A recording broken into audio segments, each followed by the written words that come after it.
రాష్ట్రంలో ఎన్నికల ప్రచారం హోరెత్తనుంది. ప్రచారానికి 2 రోజులే ఛాన్స్ ఉంది. దీంతో క్యాంపెయిన్ స్పీడప్ చేశారు కమలం నేతలు. తెలంగాణలో డబుల్ డిజిట్ ఎంపీ సీట్లే లక్ష్యంగా ప్రచారాన్ని చేస్తున్నారు. ఇవాళ రాష్ట్రానికి రానున్నారు ప్రధాని మోదీ. మధ్యాహ్నం 3 గంటలకు మహబూబ్ నగర్ పార్లమెంటు సెగ్మెంట్లోని నారాయణపేట బహిరంగ సభలో పాల్గొంటారు. బీజేపీ అభ్యర్థి డీకే అరుణకు మద్దతుగా ఎన్నికల ప్రచారం చేయనున్నారు ప్రధాని మోదీ. ఆ తర్వాత హైదరాబాద్ రానున్నారు ప్రధాని. సాయంత్రం ఎల్బీ స్టేడియంలో జరిగే బహిరంగ సభకు హాజరవుతారు. సికింద్రాబాద్, మల్కాజ్గిరి ఎంపీ అభ్యర్థుల తరపున ఎన్నికల ప్రచారం చేస్తారు. ఆ తర్వాత బేగంపేట్ విమానాశ్రయం నుంచి ప్రత్యేక విమానంలో ఒడిశాలోని భువనేశ్వర్ వరకు వెళ్తారు. ఇక ఎల్బీ స్టేడియం నుంచి మరిన్ని డీటెయిల్స్ శ్రీనివాస్ అందిస్తారు. Srinivas, over to you. Sravanthi, నేను ప్రస్తుతం ఎల్బీ స్టేడియం దగ్గరున్నా. ఈరోజు సాయంత్రం ప్రధానమంత్రి నరేంద్ర మోడీ బహిరంగ సభ ఉంది. 3 పార్లమెంటు నియోజకవర్గాలకు సంబంధించినటువంటి బహిరంగ సభ ఇది. ఒకటి హైదరాబాద్ పార్లమెంటు, అట్లనే సికింద్రాబాద్ పార్లమెంటు, మరోవైపు మల్కాజ్గిరి పార్లమెంటు సంబంధించినటువంటి 3 పార్లమెంటు నియోజకవర్గాలకు సంబంధించి ఇక్కడే బహిరంగ సభను భారతీయ జనతా పార్టీ ఏర్పాటు చేసింది. సో ఈ బహిరంగ సభకు పెద్ద ఎత్తున జన సమీకరణ కూడా చేస్తుంది. ఇప్పటికే సికింద్రాబాద్ పార్లమెంటు నియోజకవర్గం కానీ అట్లనే మల్కాజ్గిరి, హైదరాబాద్ ఈ 3 పార్లమెంటు నియోజకవర్గాల నుంచి భారీగా జన సమీకరణ చేయాలని చెప్పి భారతీయ జనతా పార్టీ నిర్ణయం తీసుకుంది. మనం చూస్తున్న విజువల్స్లో ఆల్రెడీ స్టేజ్ ఇవన్నీ ఏర్పాట్లు కూడా పూర్తయ్యాయి.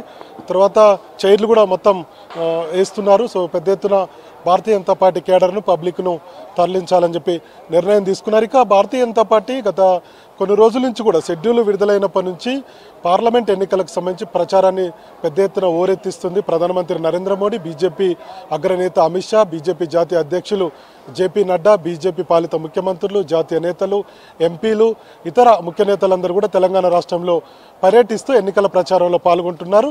10 ఏళ్ల మోడీ పాలన, మోడీ తీసుకున్న నిర్ణయాలు, మోడీ చేపట్టినటువంటి అభివృద్ధి కార్యక్రమాలు, కేంద్ర ప్రభుత్వ సంక్షేమ కార్యక్రమాలు ఇవన్నీ కూడా ప్రజల్లోకి వెళ్లేందుకు ప్రయత్నాలు చేస్తున్నారు. మరోవైపు కాంగ్రెస్, ఇటు బీఆర్ఎస్ను 2 పార్టీలను కూడా టార్గెట్ చేస్తూ విమర్శలు చేస్తున్నారు. ముఖ్యంగా కాంగ్రెస్ పార్టీ రిజర్వేషన్ల రద్దు అంశాన్ని ప్రజల్లోకి వెళ్లడంతో దానికి కౌంటర్గా భారతీయ జనతా పార్టీ జాతీయ నేతలు మోడీ కూడా మాట్లాడాల్సినటువంటి పరిస్థితి ఉంది.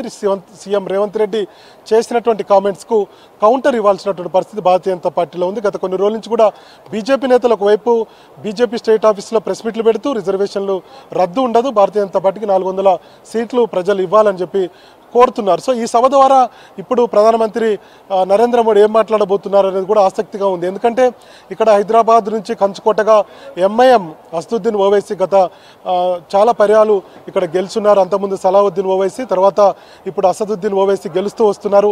హైదరాబాద్ మీద భారతీయ జనతా పార్టీ చాలా సీరియస్గా ఫోకస్ చేసింది.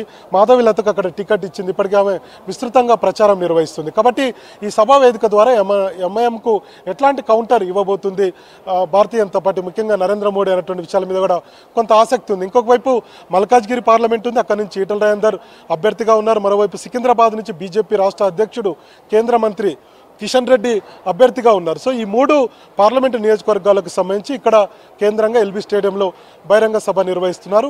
సో ఈ బహిరంగ సభ ద్వారా ఇప్పుడు ఎందుకంటే ప్రచారానికి రేపు ఒక్కరోజు మాత్రమే సమయం ఉంది కాబట్టి సో ఖచ్చితంగా ప్రధానమంత్రి నరేంద్ర మోడీ ఈ రోజుతోటిగా తెలంగాణకు అంటే ఎన్నికల ప్రచారానికి వచ్చేటువంటి అవకాశం లేదు. రేపు మాత్రం బీజేపీ అగ్రనేత, కేంద్ర హోంశాఖ మంత్రి అమిత్ షా వస్తున్నారు.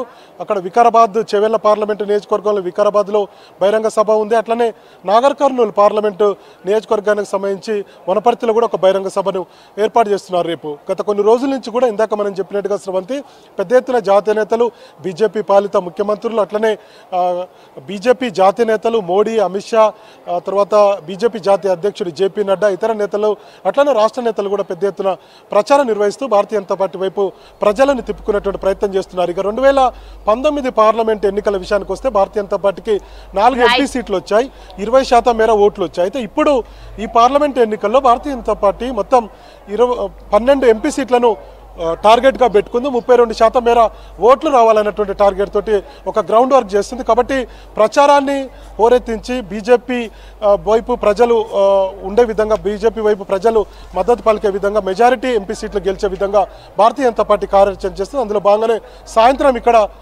మోడీ బహిరంగ సభను నిర్వహిస్తుంది. Sravanthi. Right Srinivas, thanks for the updates.